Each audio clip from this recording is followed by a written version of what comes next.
everyone, welcome back to my YouTube channel. Ngasigi cooking video ama puduna lakchari. Ngasidi kano thong seba ko maroi ne bori ne aduga kano ga thangjing ga tora pulap thong bada thong seba ko. Aigi oina punsida ampau thong dri ba ko na han se kano da koi sida thabak tong wina ba che senior ama lai ba ko mai te ma chane. Moi da chak charo ye. Adai da mana kano maroi ne adagidi bori ne thangjing ne tora thonga pizare ba ko yam haw ba hai tare. Ada agi su khara laizabani na amtang try tora thongge na thongdoi ne ba ko ahanba ne thongdoi se do horen haw ni kind khanjaba do oire ba ko with full confidence ta thong asi ko I get everything loima freezer da loi thamme ba ko na kopi ngakta ne na kopi nai re kai kai change na kopi change bori change ado na kopi se lauthok trikanda bori hana tauthok ke ba ko maramdi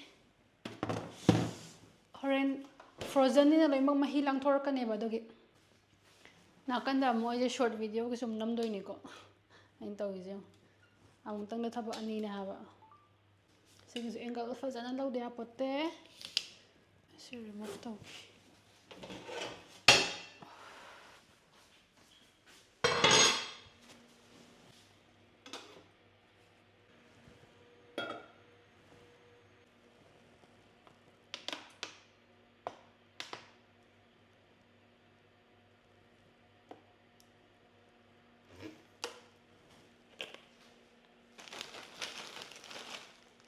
bori ze yamamdre haiba mamang tila tikadagi khar kuya larakpado adum sagri gumba thongba adugumba dum tor cha thoe ba ko sida ngar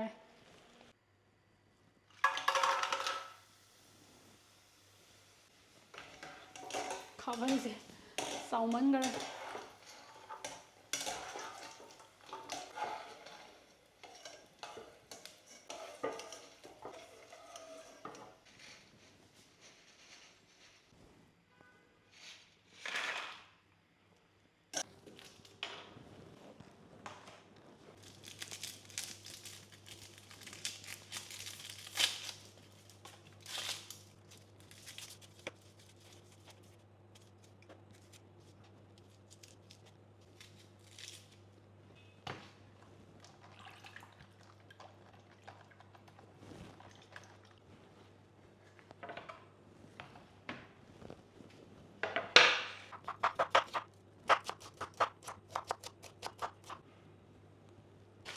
Morotek pa leire morotek pa se aina phurak pa nate ba ko imanabi ma chennai da leiba da masu chennai da chatpa aina dubai da lakpa adukanda airport da thengara kanda mangonda morotek pa yauramba ada aina khara pirammo chage na lahobane sisi phasana chamaga hapini ko fridge da kuina thamyana ba na singai hapasira morok kitang sarap tawbana hawbane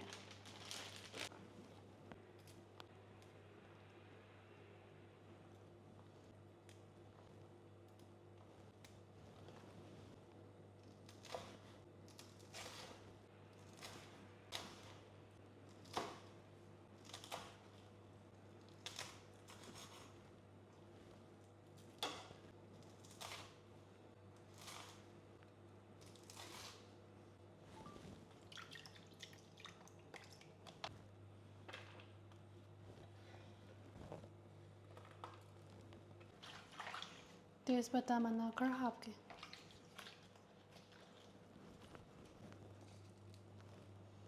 frozen ना copy हापसी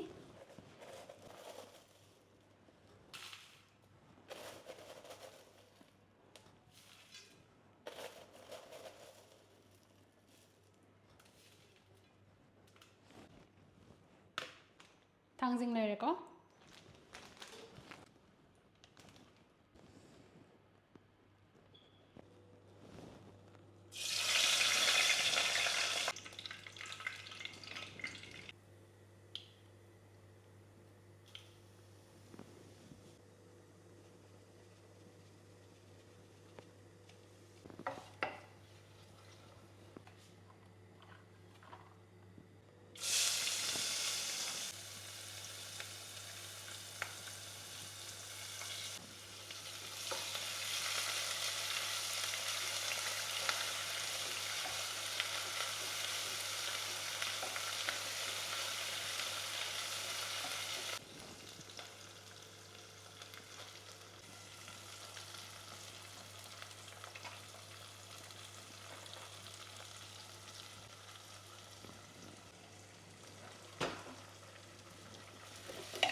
Fadigom manam nushina nangai.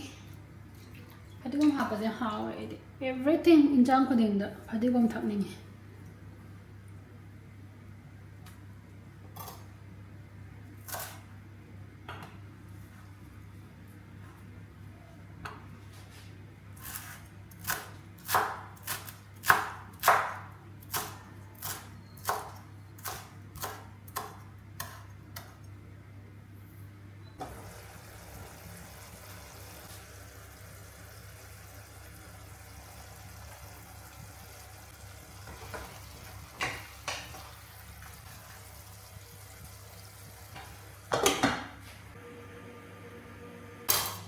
Chak char si chak lame.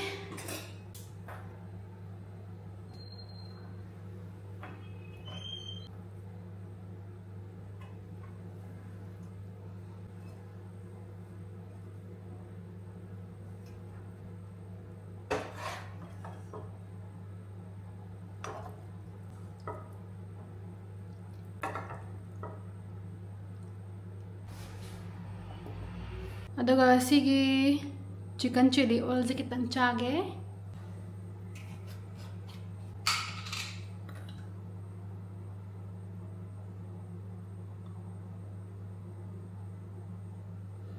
Thamada.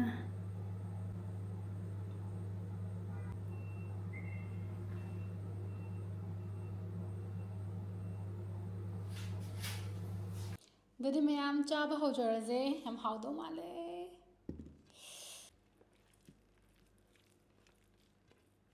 Han bai jakom sidi ichil inaw mayam gi.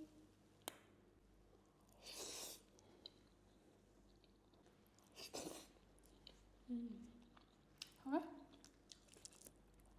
Thao kitang yam badi mala. Anh chais. Ông đã feel tao vậy. Nó ju hawe. Ba món nó thong bada. Ado mala.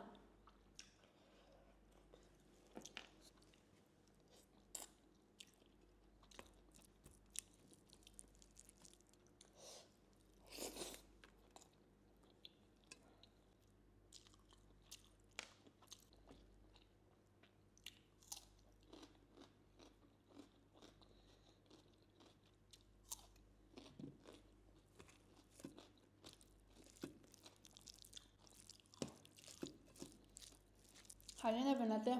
Am hawe.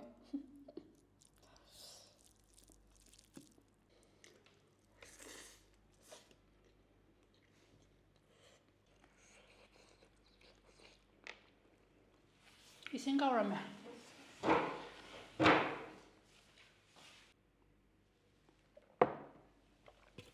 Hawe.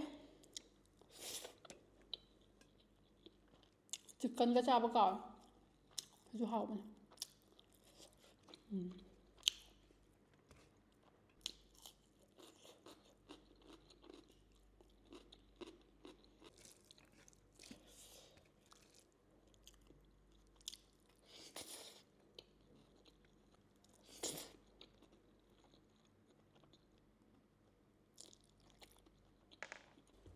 Ado mo na so na hage thao kitang yaman gare ai.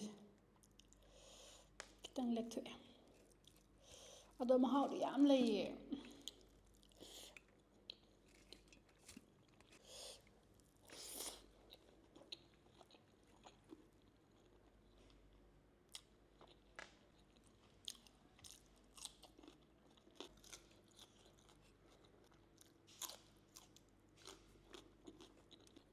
Sigi thao khara ne dagi chicken ki thao ne phajare thao hata.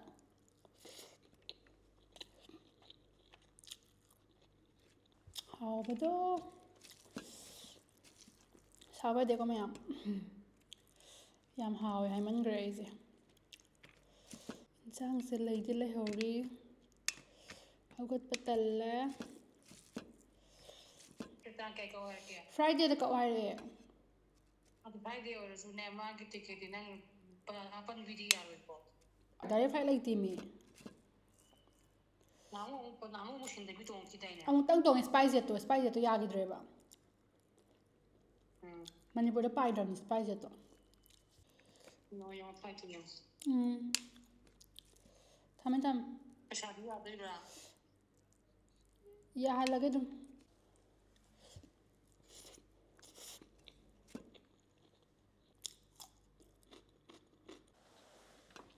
ꯏꯟꯖꯥꯡ ꯂꯧꯔꯒ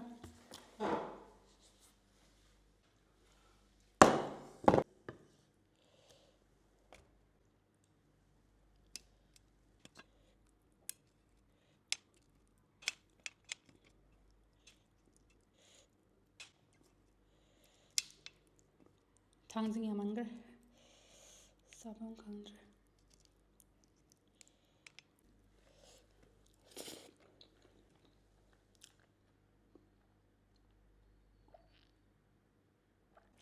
ꯂꯥꯁ ꯊꯥꯎ ꯌꯥꯝꯃꯟꯈ꯭ꯔꯦ ꯊꯥꯡꯖꯤꯡ ꯃꯌꯥꯝꯁꯦ ꯀꯃꯥꯏꯅ ꯇꯧꯗꯣꯏꯅꯣ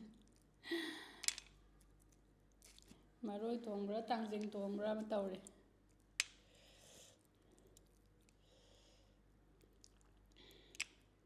ꯁꯤ ꯃꯟꯊꯣꯛꯑꯅꯦꯕꯀꯣ ꯌꯥꯎꯔꯝꯃꯔꯣꯏ ꯈꯜꯂꯅꯦꯕ ꯑꯗꯨꯝ ꯑꯃ ꯑꯗꯨꯝ ꯌꯥꯎꯔꯛꯑꯦ ꯍꯥꯏꯕ ꯌꯥꯎꯗ꯭ꯔꯦꯀꯣ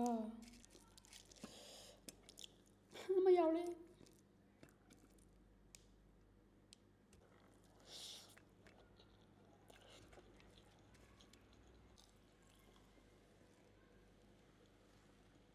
ꯑꯃꯨꯛ ꯌꯥꯎꯔꯝꯃꯦ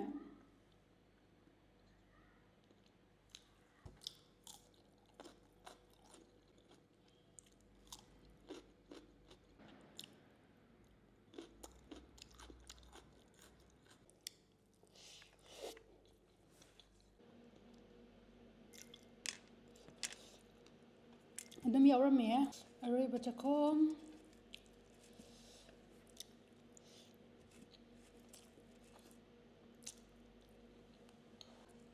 ꯄꯨꯛ ꯄꯤꯛ ꯊꯜꯂꯦ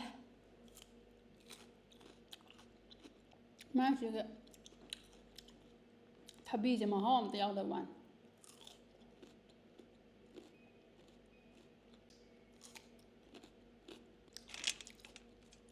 ꯊꯥꯡꯖꯤꯡ ꯃꯌꯥꯝꯁꯦ ꯐꯖꯅ ꯆꯥꯝꯊꯣꯛꯑꯦꯗꯅꯀꯣ ꯑꯗꯨꯒ ꯅꯤꯡꯖꯪ ꯇꯨꯞꯄ ꯁꯤꯃꯥ ꯌꯦꯡꯕꯕꯨ ꯑꯣꯏꯔꯣ ꯀꯩꯅꯣꯝ ꯇꯧꯕꯕꯨ ꯑꯣꯏꯔꯣ ꯑꯗꯨꯃꯥꯏꯅ ꯇꯧꯕꯅ ꯅꯨꯡꯉꯥꯏꯌꯦꯕꯀꯣ ꯑꯃꯅꯤ ꯇꯨꯞꯀꯦ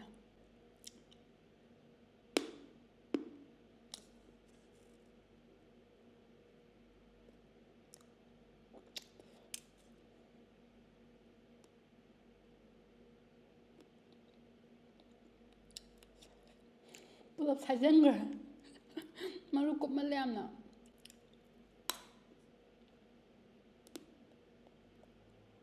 ꯑꯗꯨꯗꯤ ꯃꯌꯥꯝ ꯚꯤꯗꯤꯑꯣ ꯁ꯭ꯋꯥꯏ ꯂꯣꯏꯁꯤꯟꯖꯔꯒꯦ thank you so much for watching ꯃꯊꯪꯒꯤ ꯚꯤꯗꯤꯑꯣꯗ ꯑꯃꯨꯛ ꯊꯦꯡꯅꯔꯁꯤꯀꯣ ꯕꯥꯏ ꯒꯥꯏꯁ